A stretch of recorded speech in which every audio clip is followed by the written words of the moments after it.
Okay, so g'day. Welcome back to These Coins at Banknotes, and in today's video, we are looking at the inflation coins of Ghana.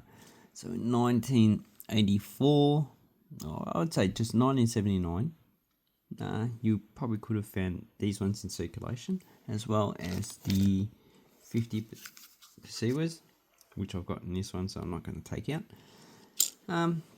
But I would say the half and the 2.5 Pasiwa would have fell out of circulation. So realistically, you probably would have got these ones because these are all minted in 1979, or most of them anyway. And in 1984, they suffered inflation. So pretty much I would say these ones were taken out of circulation. You might have used these free coins. And in 1984, they issued another, okay, not free, these 4 coins. They issued smaller coins, in which one of them I don't have. So they issued a smaller 1 cedi coin. They did issue a smaller 50 Pasiwa coin, and they issued a new denomination, which was a banknote at the time, and that's a 5 cedi coin. So these are all nickel brass. They're all pretty small. The 50 Siwas would have been equivalent. Yeah, probably a lot smaller than that. Probably around about this size. So this is an Egyptian one. 1mm coin. So roughly about this size. So that's the only thing I can actually put against it. And these ones were removed from circulation.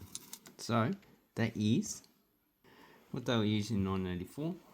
And these have the lesser coat of arms on one side. And on the other side they have the 3 symbols that you could use on, we can get. So we've got we've got cocoa, we've got drums, and we've got the cowrie plant.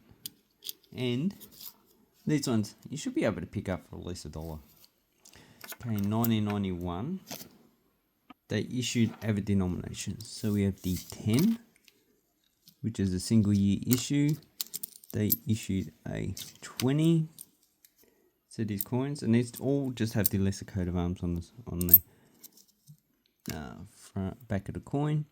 We have the 50 cedis, and we have the first bimetal coin that they issued is the 100 cedis. So obviously you can see inflation was picking up in the 90s, and it removed all these banknotes from circulation. Then in 1996 they issued 2 more denominations. So they issued the 200 and the 500 cedis. And they used these until 2007.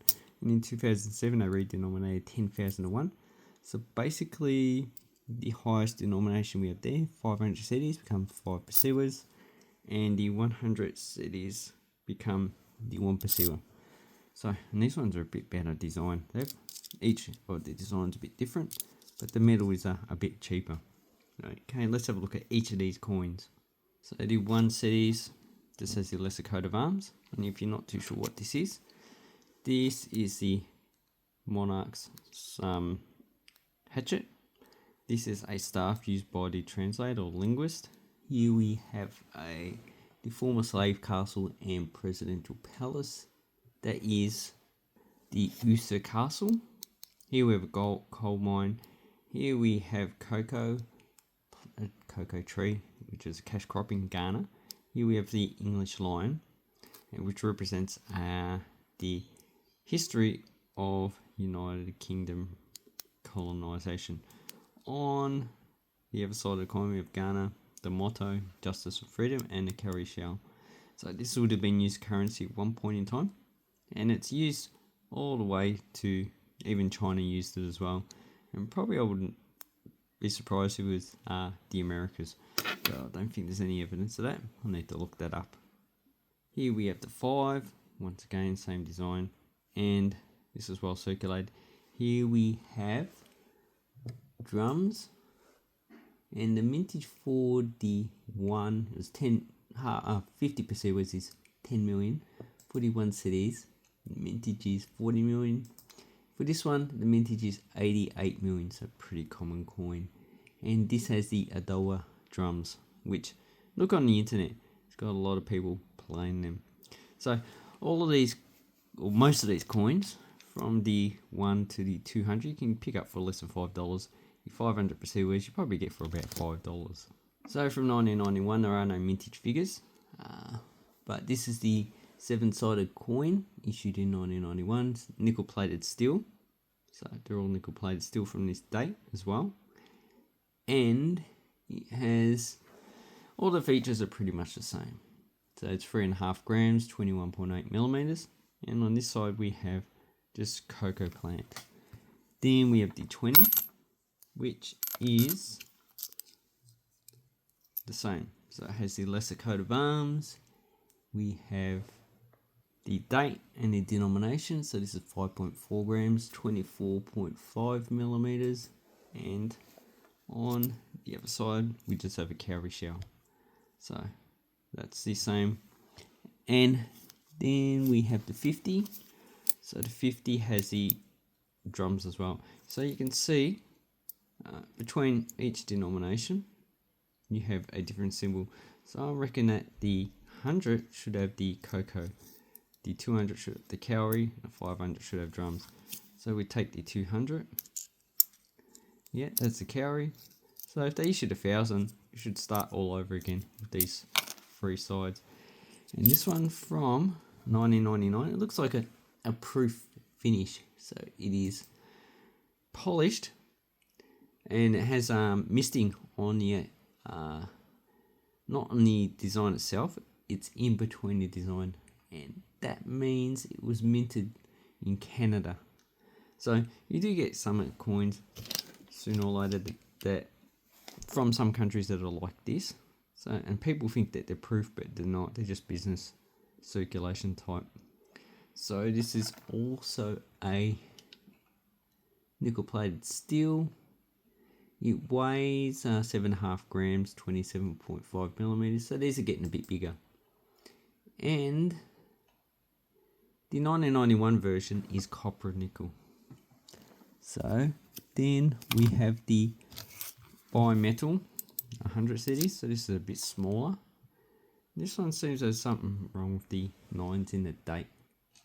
So this is a brass center and copper nickel ring, which they didn't change this one to a brass or a nickel plated steel coin at all.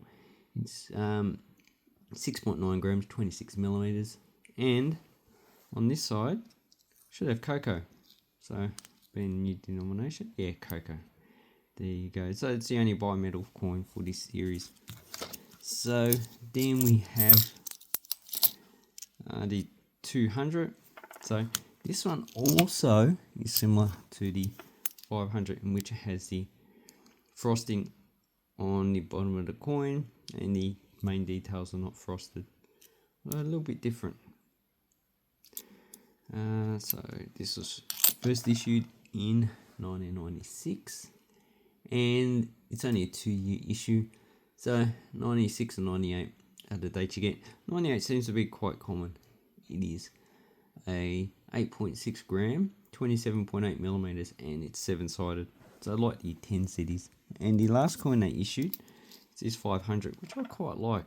A small coin, not as small as the Australian $2. Also issued only for 2 years, 1996 and 98. This one also seems like it has frosting on the other side. Minted in Canada. And these are all demonetized in 2007 when they changed it. It's nickel brass, 9.81 grams, so it's the heaviest coin in circulation, and 23.5 millimeters. So in this one has the Adowa drums on the back. It's also milled. None of these have lettering on the side, and it's just quite a nice coin. And it's also the most expensive. You'll probably be paying $5 minimum. And these in this condition are actually a bit harder to get, so you probably get more circulated for $5. $10 you probably get it in this condition in uncirculated. Now, as there is no mintage figures, we're not too sure how many were minted, but I'm going to say it's probably at least 50 to 100 million, just based on population figures and the actual denomination itself. Anyway, I hope this helps you with your Ghana coins. So as you can see, you got quite a few denominations. None of these are pretty expensive. Ghana coins are not expensive for the most part, not like Mauritania or Equatorial Guinea, because they have a large population, so they have a large number of coins minted. Okay, let me know what you think. Which one's your favourite denomination? Mine's a 500. Anyway, thank you very much. Have an awesome coin and banknote collecting time, and take care.